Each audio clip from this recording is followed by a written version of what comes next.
instruction calls for 2 holes to be drilled into the panel, one underneath the seat there where he was just drilling, and then one just on the flange so he can bring it up and underneath the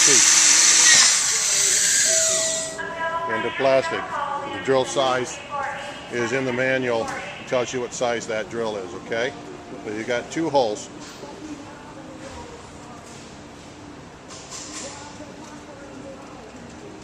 One right there and the other one right here.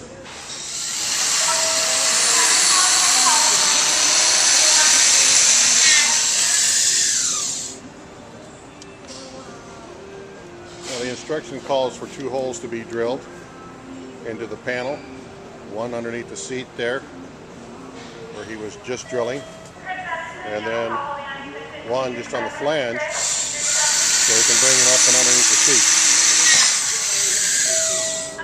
into plastic. The drill size is in the manual. It tells you what size that drill is, okay? So you got 2 holes.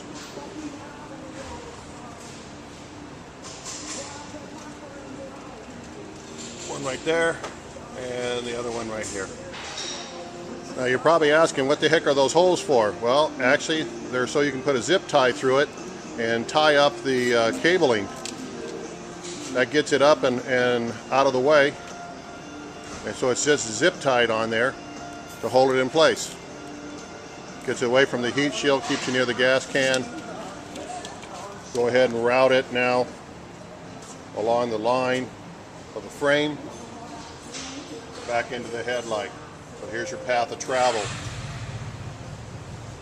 Zip tied to 2 points and then down to the connection.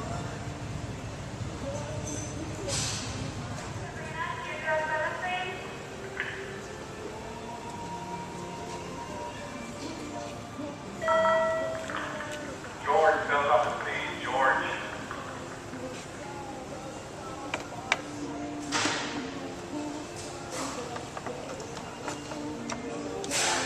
Now that you've got that line run, now it's time to put everything back together. So we start off by putting the headlight in and make sure that we don't pinch anything. For those of you that are not mechanically inclined, let your dealer do this. My dealer here is North County House of Motorcycles in Vista, California, and John is my spider tech.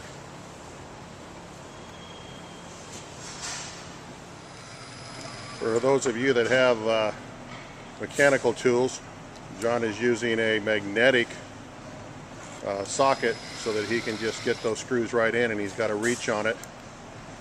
So that is probably a 6-inch reach so that he can get in the far back screws that are way back there.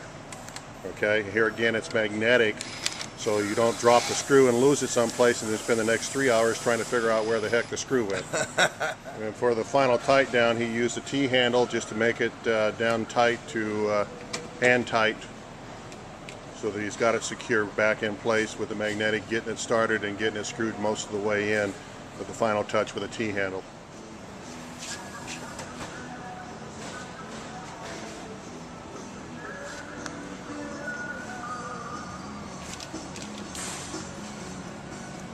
Couple more wire ties to hold it securely so it doesn't move around.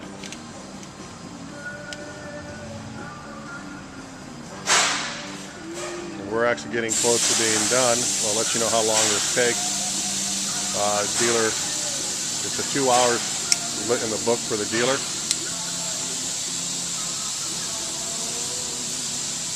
It'll be interesting to see what this turns out to be. Now when we go to install the mount, you take out the 2 lower hex screws, and you have 2 brand new ones. Don't reuse the ones that you took out.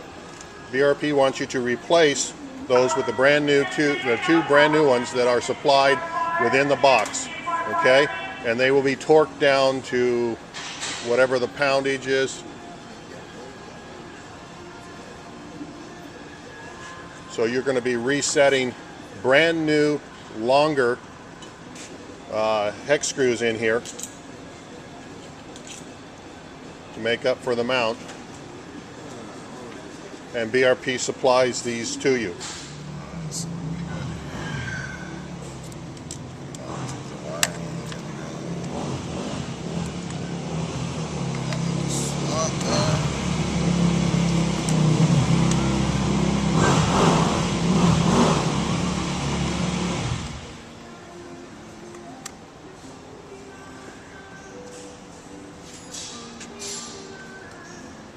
So you've got the GPS connector. You now have the mounting bracket with the two brand new longer screws or studs, whatever you want to call them. And now it's just a matter of reading the manual and see what the torque is. You tighten those down, and then we'll mount the receiver or the cradle for the GPS. And then we'll be moving on to the next step. And then right after that, I believe we'll be putting plastic back on and ready to go. Okay, we're tightening these down to 28 foot-pounds now. Okay, we're going to get them cinched in there, and then we'll put the torque on it and make sure it hits what it's supposed to hit. But let's get them tightened down first. 4-inch reach on a socket, and these are the brand new screws that or bolts that BRP has supplied in the Can-Am box. Don't reuse your existing ones; they're too short, and we want to get a torque on them. And they come with new Loctite on them too. And you're supposed to use Loctite on it, don't you? They're built into them. Loctite's built into it? Yeah. Okay. These are actually have new Loctite actually on the threads themselves, Right.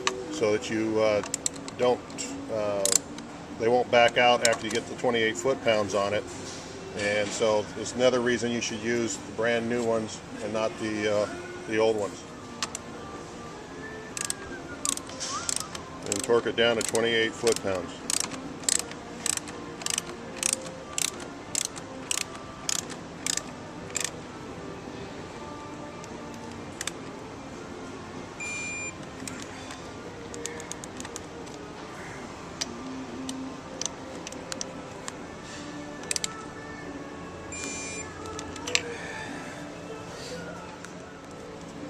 Okay, so that's my hand working on the bike. That's the extent of my involvement on the mechanical side here. As you all know, I'm not the mechanic, but I helped hold this so he could screw it on. So there you go. I worked on this, putting this GPS in.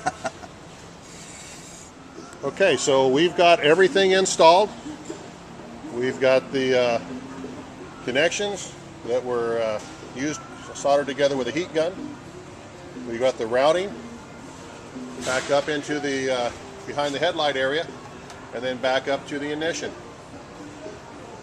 And you've got that connection. So the only thing that's left now, folks, is we're going to put the panels on. So I don't think you need a video of how to put the panels on. So I'll tell you, this is Ken at West Coast Spider, and this is John, my tech, over at North County House of Motorcycles. Okay? Thank you, John. Thank you. West Coast Spider. See you next trip.